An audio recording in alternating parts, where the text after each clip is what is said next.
so far, anytime we've used plugins, we've only used plugins to get or write data, either like retrieve and write back data. But you can use plugins also to process data. And I'm just going to keep this really quick. It's actually a part of a new blog series that's going to be coming out here shortly. But in this case, we had an instance. The blog is looking at a customer's database that has, I need to find the right one, close to deviations, that has like standards in it, like production standards. And what we're doing is we're using statistics to look at the production standards they had defined, look at all of the times that job has ever been run, and then calculate what the actual run hours per quantity complete is, and then kind of graphing that out to try to figure out, is our standard actually, in line with what the reality is, and doing that against the entire database at once. So in this case, I've got some data inside of here that's showing the hours worked. So it was doing labor tickets. It was doing the hours worked, the quantity complete, and then it's figuring out the quantity per hours completed, and then it's showing the estimated run rate. Now, this job was ran 80 times, I think, what we're looking at. So what we're looking at is across that 80 times, and since we have a good data set, we can say with statistical significance to say, like, yeah, this is what our actual ranges are. So in this case, this is the beginning of using the Accord framework, but it basically takes that data, it reads the data from the ERP, and then it's taking it and it's passing it back through BRDB to do statistical analysis, machine learning, linear regression modeling on it, to come back and say, all right, well, the mean on it was actually 227.64. So we're actually, the mean of the times that we've ran it is off, but then being able to automatically calculate what the standard deviation is. So the standard deviation was 51. So if you want an 80%, confidence that we're going to be able to hit this, actually the run rate is closer to 161 versus 283. If your scheduling is based off the fact that at one point in time somebody did a time study and said, oh, we can do 283 units per hour, but in reality, any time you've ever run it, you haven't been hitting that. That's throwing off scheduling, it's throwing off costing, it's throwing off all of these other things. So you can actually, these plugins don't have to necessarily be to read or acquire data, but you can actually use plugins to do post-processing after the fact. So in this case, in our on data change, and our system we'll talk about this more in the blog post, but it's basically, we had the data sub, which was gathering the data that we had there, and then we're normalizing the data a little bit, and then we're adding it to the data service using the Accord framework, telling it that we want a normal distribution, and then passing those inputs into it, and it's giving us a return of our stats. So when I click preview, you can see the first thing that happens is it pulls the data back, and then it's going back. It's taking the data that we just got out of our system, passing it back into Accord to get back additional information about it.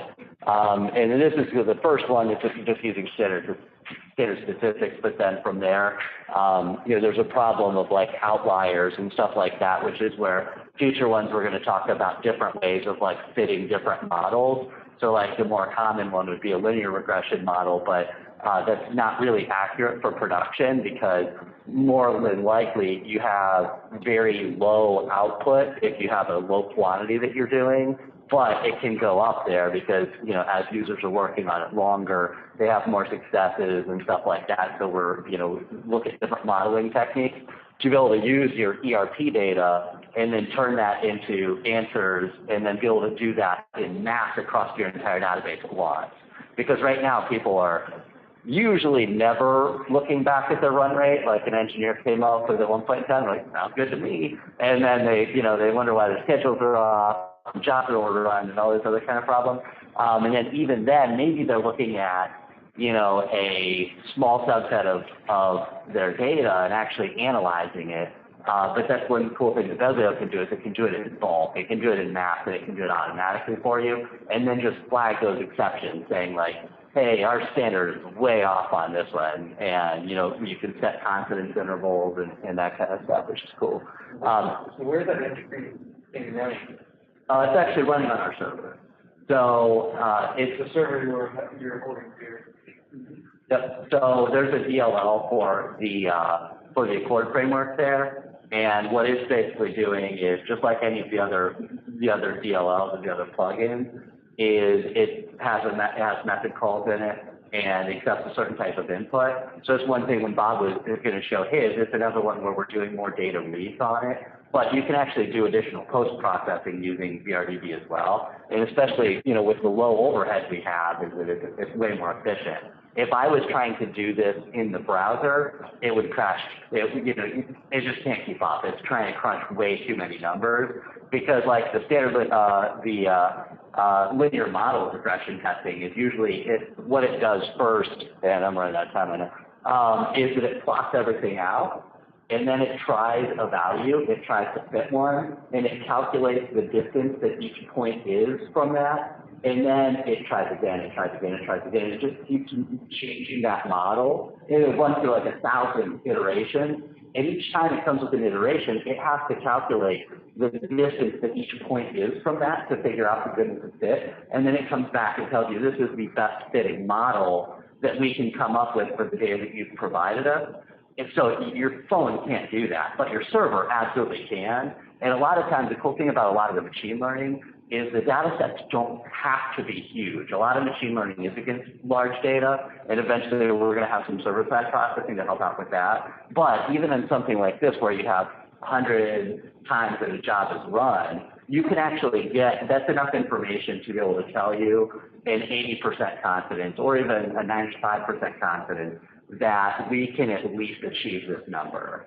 And then, but it gets even harder because you can actually do that's monomial like modeling. So you're saying like number of hours worked and quantity produced. But you can actually, with machine learning, you can actually do polynomial. So you can take like 4 or 5 inputs to this one output, and it can build a model that matches that data you've provided, because they like based on A, B, and C input, the X value comes out of it, and it literally just gives you a formula. It tells you, all right, this is the formula based off the data that you've provided me. This is the best fit model that we can come up with on it. And those get really cool when you start getting into that.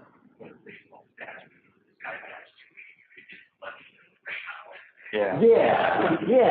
But that's the cool thing is that, like, you have all this data, and it's like, especially for people who are doing like actual, actual production monitoring, where they're like tracking their time or anything like that, or what is your margins over a period of time, or what's your margins based on quantity sold, and what are your success ratings based on those margins, based on the quantity sold. You can take this data and you can turn it into like just math problems.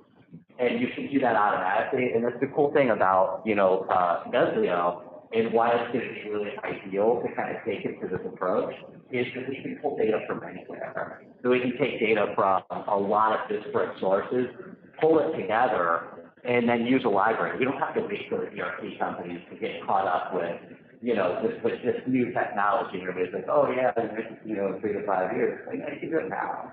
The Accord framework, you can also feed it a giant bunch of data and have it figure out categories for you that you don't know about. Yep, it'll automatically, and there's a lot of different ways to do it, like different decision trees and stuff like that. But it doesn't even have to know what the categories are. It'll look through the data and figure them out.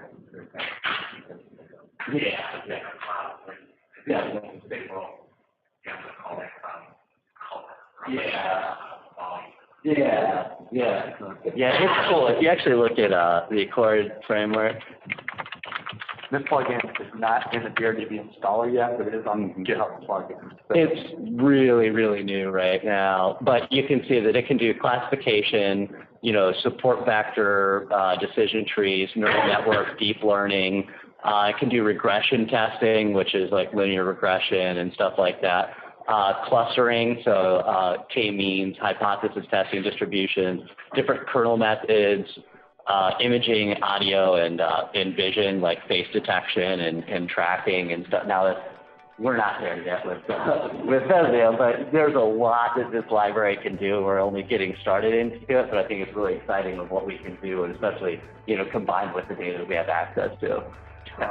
Even with it might seem silly that like like you're seeing data tables right now being pushed into the Bezlio transport layer for BRDB does support binary objects, so it's not like something that is not feasible that we could use things like that in Bezlio in the near future too.